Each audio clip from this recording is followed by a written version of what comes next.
Bienvenue sur la web radio de l'Infectio. Ce podcast vous est proposé par les enseignants de maladies infectieuses et tropicales des universités de Saint-Étienne et Lyon. Il est destiné aux étudiants de deuxième cycle des études médicales et il a reçu le soutien de l'université Jean Monnet. Bonjour à tous, dans ce podcast, nous allons évoquer les risques émergents, le bioterrorisme et les maladies hautement transmissibles. Nous allons revoir les différentes définitions et les bases pour comprendre cette problématique. Avec nous pour cet item, professeur Philippe Berthelot. Bonjour professeur. Bonjour. Déjà, première question, quelle est la définition d'un risque émergent ? Alors, il faut commencer par définir ce qu'est un risque, qui, selon l'Agence nationale d'accréditation des établissements de santé, en 2003, correspondait à toute situation non souhaitée ayant des conséquences négatives résultant de la survenue d'un ou plusieurs événements dont l'occurrence est incertaine. Un risque émergent se définit comme étant tout risque à la fois nouveau et croissant, et parmi les risques biologiques, les risques environnementaux et les maladies infectieuses sont au premier plan. Qu'est-ce qu'une infection émergente ?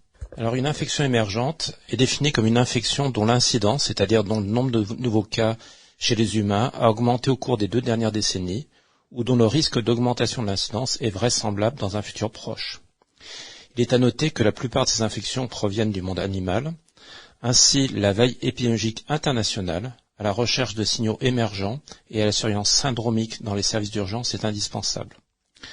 Parmi ces infections, on peut citer des nouvelles entités cliniques d'origine infectieuse, comme par exemple les infections respiratoires graves à coronavirus, comme le syndrome respiratoire aigu sévère en 2003, qu'on a appelé le SRAS, ou alors le Middle East Respiratory Syndrome, qu'on appelle le MERS, qui est apparu au Moyen-Orient depuis 2012, et la Covid-19 depuis fin 2019.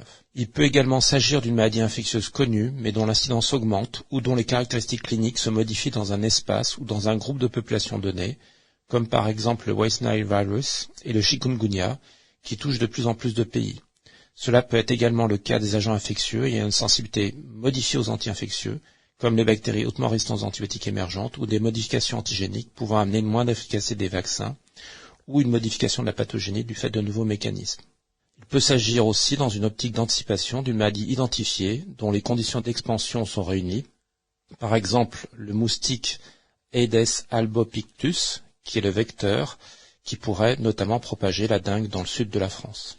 Comment se produit l'émergence d'une maladie infectieuse ? C'est un phénomène dynamique et complexe qui résulte de l'interaction de 3 facteurs, l'hôte, l'agent biologique et l'environnement. Les facteurs contributifs sont nombreux aujourd'hui avec les changements environnementaux comme les modifications climatiques, la déforestation, la pression de sélection antibiotique, mais aussi l'évolution démographique et l'urbanisation ainsi que la mondialisation des échanges et les transports internationaux. On peut citer les contacts entre l'homme et la faune sauvage, comme dans le cas du SRAS, transmis en 2003, de la civette à l'homme, ou alors la transmission du virus de l'immunosénescence humaine du singe à l'homme au début du XXe siècle.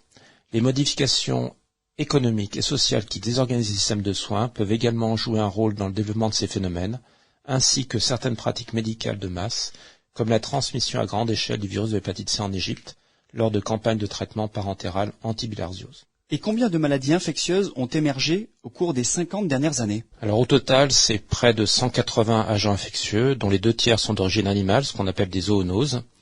Dans les principales maladies infectieuses émergentes, on peut citer bien sûr la grippe aviaire, la grippe pandémique, les infections à coronavirus, les fièvres hémorragiques virales comme Ebola, Marbourg et Lassa, mais aussi les encéphalites virales, notamment du West Nile virus et le virus Nipah, les arboviroses transmises par les moustiques, les infections sexuellement transmissibles, le syndrome hémolytique et urémique avec des Escherichia coli O157H7, ainsi que la tuberculose multi- et hautement résistante aux antituberculeux de première ligne, les infections graves à Clostridium difficile hypervirulent comme le O27, les bactéries hautement résistantes aux antibiotiques émergentes comme les enterobactéries productrices de carbapenémase, les enterococcus faecium résistants aux glycopeptides, l'encéphalopathie spongivore bovine et la variole du singe.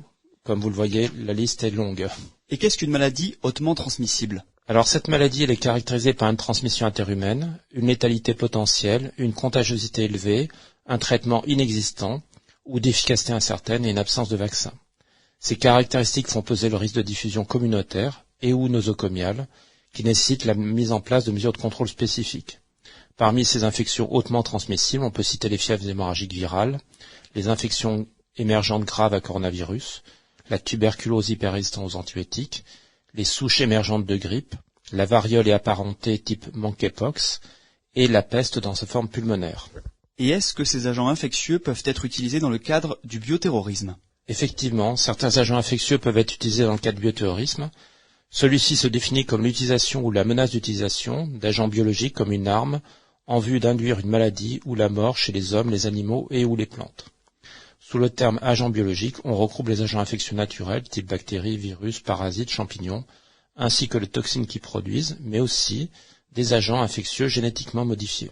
Et quels sont donc les principaux agents qui pourraient être utilisés dans ce cadre? Alors, l'organisme américain des Centers for Disease Control and Prevention classe en 3 catégories ces agents infectieux, A, B ou C.